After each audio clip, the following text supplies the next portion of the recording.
আপনাদের বাড়ি কোথায়? আমাদের বাড়ি ঢাকা, বাংলাদেশ। বাংলাদেশ থেকে বাংলাদেশ থেকে এসে কলকাতা দখল করতে এসেছেন? দখল করতে কেন আসবো? আপনাদের প্রাক্তন সেনাকর্তারা বলছেন 4 দিনের মধ্যে কলকাতা দখল হয়ে যাবে এবং তারাই করবেন। শুধুমাত্র কলকাতা না, উত্তর পূর্ব ভারতের একাংশও দখল করে নেবে বাংলাদেশ। আমি সেটা শুনিনি। এই যে বাংলাদেশে যে ঘটনা ঘটে চলেছে এবং আমরা দেখতে পাচ্ছি বাংলাদেশি সংবাদ মাধ্যমে প্রতিদিনই সংখ্যালঘুদের ওপর নিপীড়নের যে ছবি, সে ছবি সত্যি না মিথ্যা? অবশ্যই যাহার ওটা কিছুটা হলে তো বটে হয়েছে। কতদিন ধরে কলকাতা? আসছে এক সপ্তাহ হয়েছে। এক সপ্তাহ হয়েছে। বাংলাদেশের পরিস্থিতি নিয়ে কি?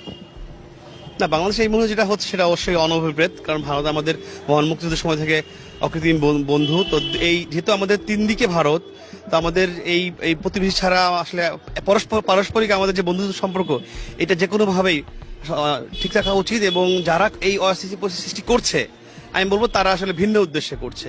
এবং ইন্টারন্যাশনাল ল বলে একটি ল রয়েছে যেখানে প্রত্যেকটি দেশকে সেই ল মেনে চলতে হয়। সেখানে দাঁড়িয়ে বলা হচ্ছে যে কলকাতা দখল হয়ে যাবে।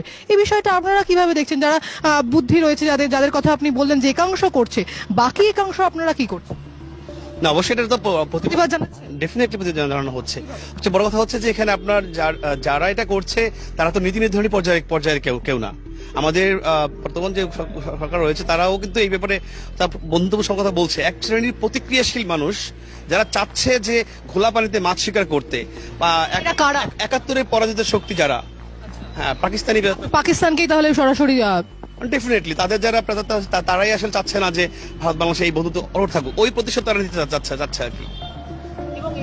এই যে পরিস্থিতি বা মানে ভারতের উপরে নির্ভরশীল থাকতে হয় আপনাদের বেশ কিছু অংশে, সেখানে দাঁড়িয়ে ভারত বিরোধী স্লোগান উঠছে বারবার। পুরো বিষয়টা কিভাবে দেখছেন দেশের? দেখেন, আমরা প্রতিবেশী, এখানে সাম্যের ভিত্তিতে পারস্পরিক সৌহার্দ্যপূর্ণ সম্পর্ক যেটা আমাদের দেশ।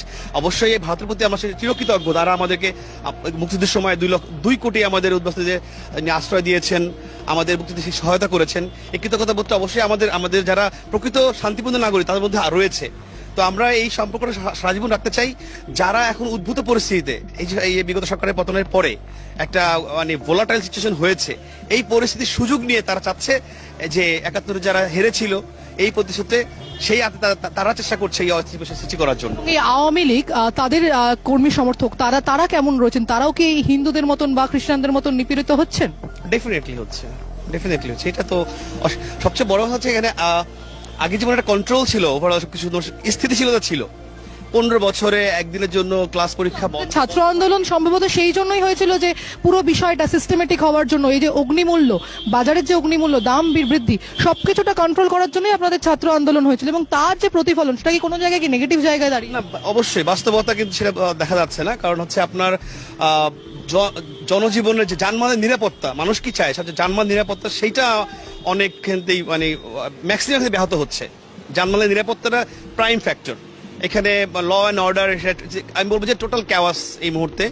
আগে যেমন আমার প্রাক্তন প্রধানমন্ত্রী শেখ হাসিনা তিনি যেভাবে ধরে রেখেছিলেন, সবকিছু সুন্দরভাবে কন্ট্রোল করতেন অথবা স্থির রাখতেন, এইটা এখন নাই। এখন যে যার মতো, এরকম হাজার টেস্ট ঘোলা তৈরি হয়েছে, যে যার মতো ইচ্ছাধীনভাবে কাজ করছে। এই কারণে এই ক্যাওয়াসটা, এবং সেটা এই সরকার তারা তো ওই অনভিজ্ঞ বা তারা পারছে না কন্ট্রোল করতে।